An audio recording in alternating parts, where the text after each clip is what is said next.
Thursday. Freak show.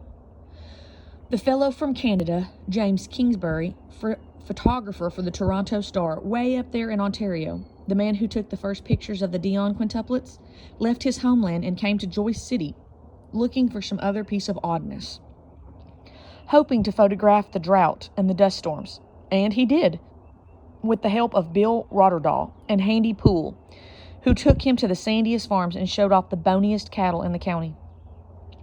Mr. Kingsbury's pictures of those Dion babies got them famous, but it also got them taken from their mother and father and put on display like a freak show, like a tent full of two-headed calves.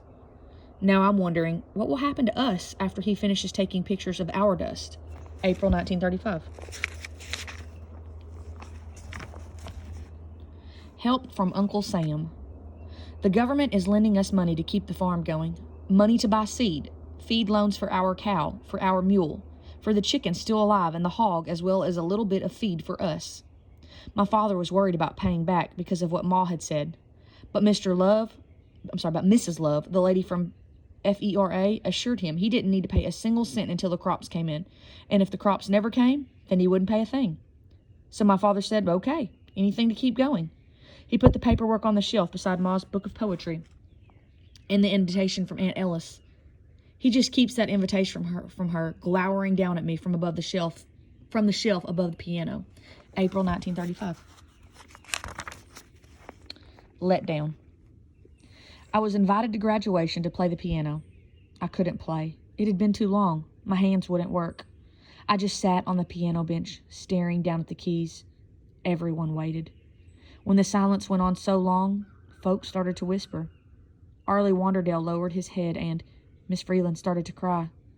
I don't know. I let them down. I didn't cry, too stubborn.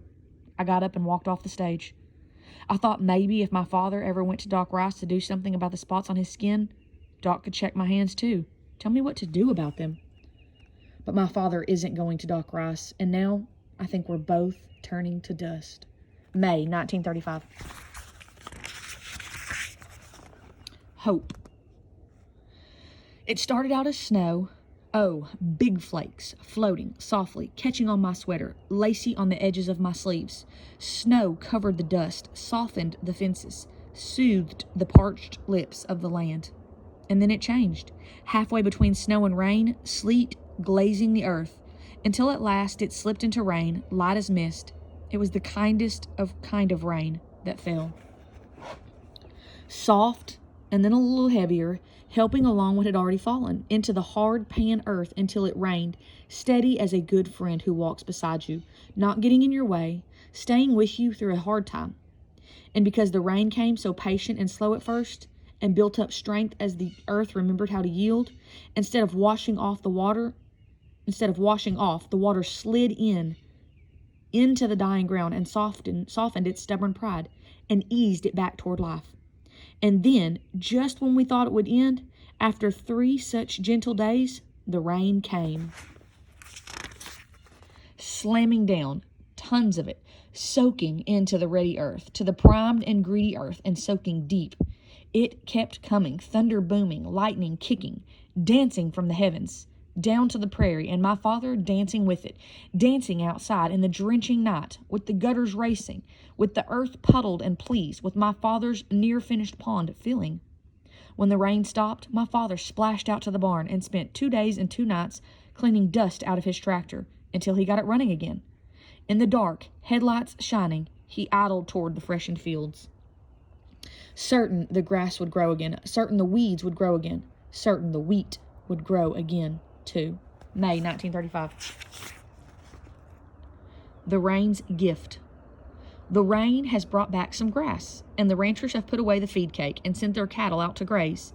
Joe D. LaFleur is singing in his saddle again. May 1935. Last one. Hope smothered. While I washed up the dinner dishes in the pan, the wind came from the west, bringing dust. I just stripped all the gummed tape from the windows. Now I've got dust all over the clean dishes. I can hardly make myself get started cleaning again. Miss Love is taking applications for boys to do CCC work. Any boy between 18 and 28 can join. I'm too young and the wrong sex. but what I wouldn't give to be working for the CCC somewhere far from here, out of the dust. May 1935.